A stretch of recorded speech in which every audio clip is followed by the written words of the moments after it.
GoForThe2.com in with the Week 12 college predictions. Week number 11 did not disappoint. Great action from start to finish.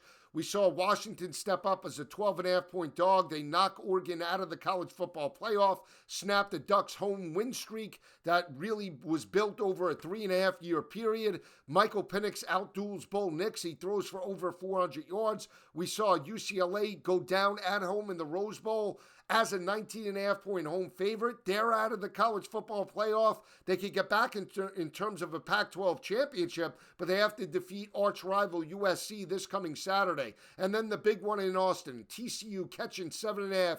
Nobody believed in the Horned Frogs, yet they step up, shut down Texas from an offensive perspective, make them completely one-dimensional, and they move on to 10-0 and take one step closer to the Big 12 championship and, more importantly, a college football playoff appearance.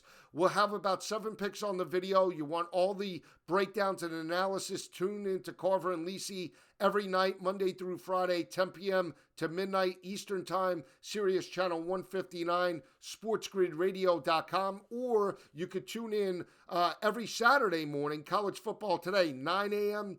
Eastern to noon, right up to kickoff, Sirius Channel 159 and SportsGrid.com for the video portion. Let's jump right into the video. Going to be a little bit quick. You want more analysis and breakdowns, you can always hit me up at Twitter, at GoForThe2. Going to be very Big 12 heavy, so let's jump right into it. We have Texas on the road to face Kansas. Kansas got knocked around by the Red Raiders. They were catching 3.5 points in that ballgame, lose by double digits. They allowed Texas Tech to rush for 264 yards on that front seven. That was a Texas Tech offense that entering that game was only averaging around 140 rushing yards per game. They allowed well over 200. They couldn't convert on third downs.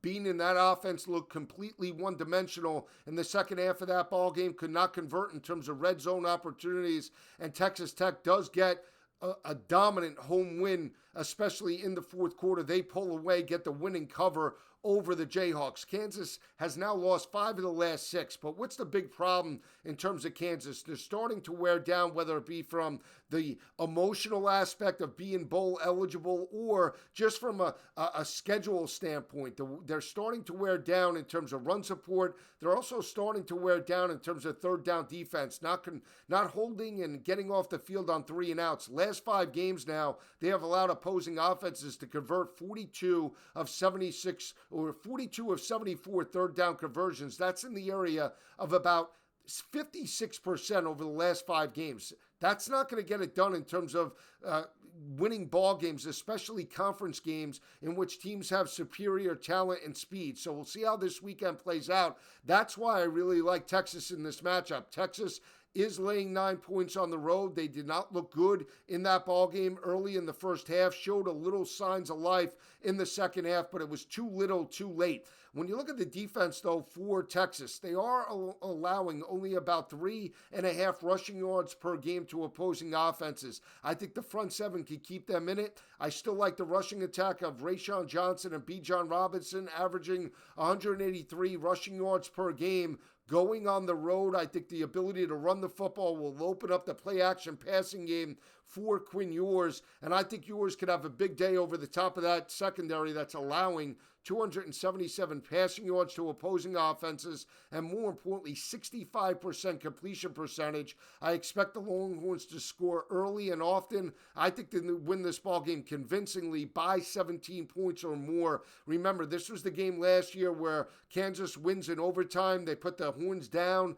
They go for the 2. They roll the dice. This is going to be on Texas's radar. Even though they lost last week, I don't think they'll be down or emotionally down. They're going to be up and into this matchup, looking to showcase they're the better team against the Kansas Jayhawks. I like Texas laying the 9 points on the road in this matchup. Another big battle, Texas Tech on the road to face Iowa State.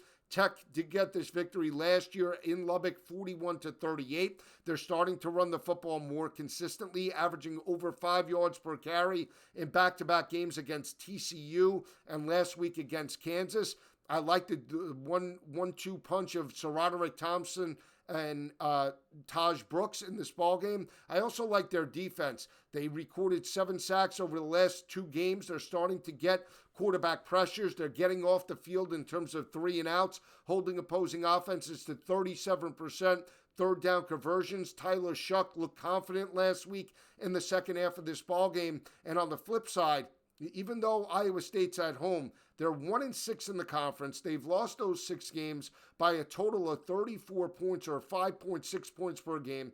They had Oklahoma State on the ropes, up 14-10 late in the third quarter, and allowed that game to slip. Spencer Sanders comes off the bench. He completes 9 of 13 passes for 84 yards and a touchdown. Iowa State commits 5 turnovers, and that's the ball game. Oklahoma State covers as a mild underdog in Stillwater last week. Now Iowa State comes home. They need to win out to just become bowl eligible. But I think Texas Tech is playing with house money. They're the more confident team. And when you lose games, very close games, week after week after week, at some point the dam breaks. And that's what I'm banking on this weekend. Like Texas Tech as a road dog here to strike the upset. Even though they're 0-4 this year on the road or on a neutral field site, in this particular matchup, I think they get the outright win in Ames this coming Saturday. Big battle takes place, as you know, in Waco. We have TCU on the road to face the Bears.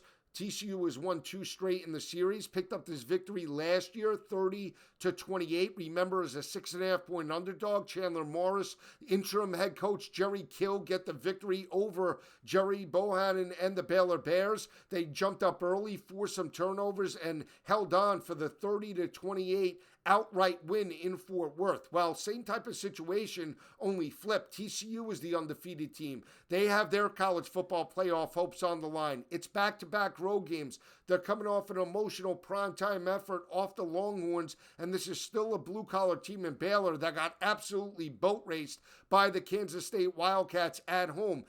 When you look at Baylor, they're still statistically very good in run support, holding opposing offenses to 132 rushing yards per game, 3.7 yards per carry, and still a very run-heavy offense that's averaging well over 4.5 yards per carry and 190 rushing yards per game. Look for them to run the football between the tackles. Richard Reese, that offensive line, could get going in this ballgame. If Baylor has success running the football, that could keep Max Duggan on the sidelines. I think Baylor strikes the upset this weekend. I think it'll be a very close ball game in the first half. In the second half, though, I think Baylor pulls out all the stops. I like Dave Aranda in terms of an underdog playing at home. Think he forces some turnovers. I think Max Duggan, in terms of back-to-back road games, that's always a cause of concern. A lot of pressure on TCU. They've played lights out up until this point, but I don't like the football matchup. I think Baylor's a little more blue-collar in the offense and defensive lines. Even though they didn't showcase it last week, I think they strike the mild upset over TCU this coming Saturday and knock out the Horned Frogs out of college football playoff contention. Big Ten battle. Michigan opened up at a 17.5-point home favorite. It's up to 18. They're playing Illinois, that is coming off a 2-game losing streak now. Illinois has not looked good in back-to-back weeks. We talked about it all last week in terms of how the schemes of Purdue would challenge the Illini secondary. That was the strength up until a couple of weeks ago. We saw Peyton Thorne challenge them for 182 yards and 2 passing touchdowns. Aiden O'Connell backs it up with a 237-yard performance. And I think people are just thinking Michigan's going to throw and run at will in terms of Illinois in this ballgame. But I still think Illinois can bounce back in a big way. They're going on the road. Michigan, over the last 2 years now, is 14-0 in Ann Arbor. They pounded the rock for over 200 against Nebraska. They get the win as a 30.5-point home favorite. He kicks the field goal with about 1 minute and 15 seconds left to give the Wolverines the 31-point win and cover over the Nebraska Cornhuskers. But we still know that the Illini are very good in run support. They're only allowing 98 rushing yards to opposing offenses. They're +7 in turnover margin, holding opposing offenses to only 26% in terms of third down defense, which is phenomenal. One of the best ratios and conversion rates in the country in terms of the third down defense. And they have forced 17 interceptions on the year. They force teams to methodically work down the field, bend but don't break type of defense. And I think they're going to be in this matchup against Michigan. We know the strength of Michigan is to run the football and work off of play action. If the Illini can take away the running game and put the ball into J.J. McCarthy's hands and force him to beat them solely over the top, I think they're going to be within the 18-point number. They're averaging around 189 rushing yards per game with Chase Brown, one of the most dynamic running backs in terms of all of college football. I think they can potentially run on the front seven of Michigan. I know Michigan's played lights out. They have one of the best statistical rush defenses in all of the nation. They've only allowed, in terms of a season high, of 140 rushing yards all year. That is the high for the Michigan defense, but I think they get challenged this weekend in Ann Arbor. The Illini make it a four-quarter game, and they're well within the 18-point number this coming Saturday in Ann Arbor. Another big one takes place in the SEC. Georgia coming off a dominant road effort over Mississippi State. They get the win. They get the cover. Stetson Bennett stepped up in terms of the passing attack. The defense made some plays and stepped up, made Will Rogers completely one-dimensional. Third down defense for the Bulldogs was phenomenal. The run game looked consistent, especially in the second half when they had the lead.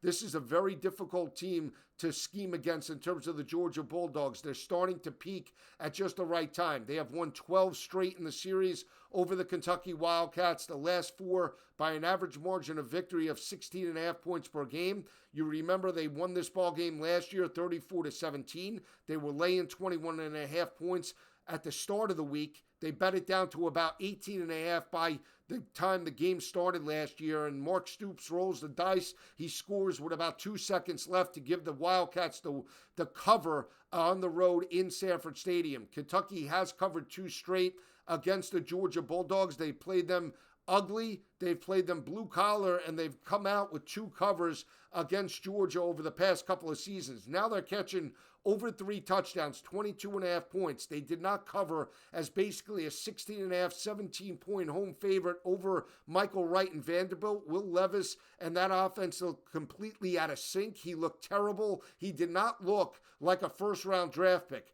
But this is still a big game for the Kentucky Wildcats. They play and step up against the University of Georgia. It's back-to-back road games for the Bulldogs. That's a cause of concern. And when you look at Chris Rodriguez, he got going last week. They started to run the football. They rushed for 234 yards on the ground. This is an offense in Kentucky. They're only averaging 119 on the ground this year compared to last year where they were averaging 199 yards per game. They're completely one-dimensional, and that's put more pressure on Will Levis in terms of stepping up and leading this team, and that's why they haven't looked in sync. But I think their defense will bounce back. Playing at home, they're only allowing 182 passing yards to opposing offenses, 58% completion percentage against opposing quarterbacks. I think that could be a cause of concern in terms of forcing Stetson Bennett to work down the field. I'm looking for a bounce-back effort.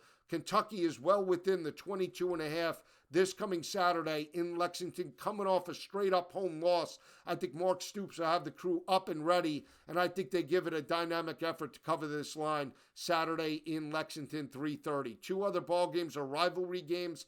Oklahoma State catching 6.5, 7 points against Oklahoma. The last time they won in Norman was 2014. We know they got the home victory last year, and they're coming off of an emotional win last week in terms of Senior Day where they stepped up, made a fourth-quarter comeback against Iowa State. Spencer Sanders came off the bench.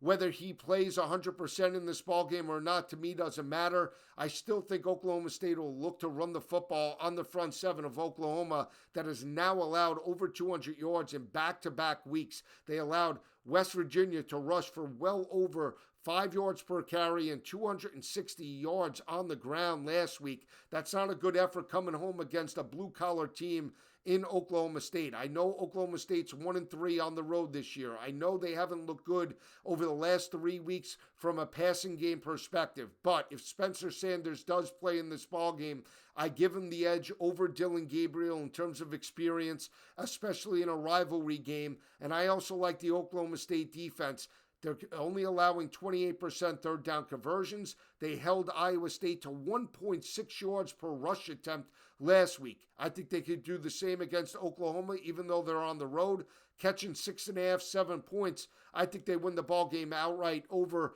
the Sooners Saturday night. Other rivalry game is Minnesota and Iowa.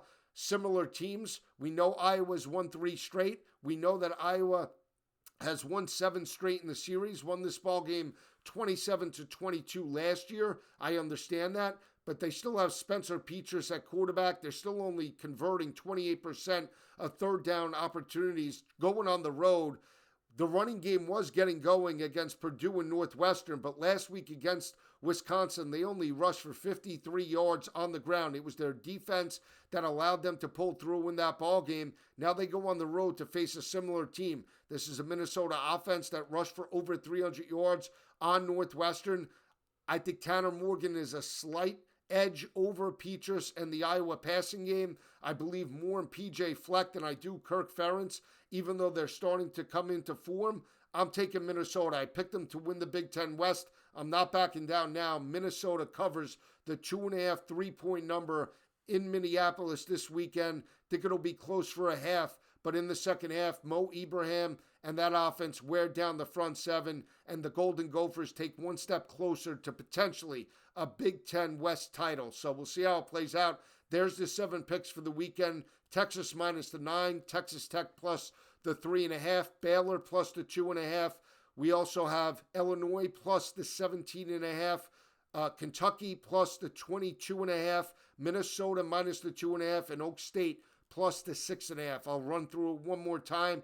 7 picks for this weekend. Texas minus the 9, Texas Tech plus the 3.5, Baylor plus the 2.5, Illinois plus the 17.5, 18, Kentucky plus the 22.5, Minnesota minus the 2.5, 3, and Oklahoma State plus the 6.5, 7 this coming Saturday. I'll see you this weekend. Have a great week, everyone.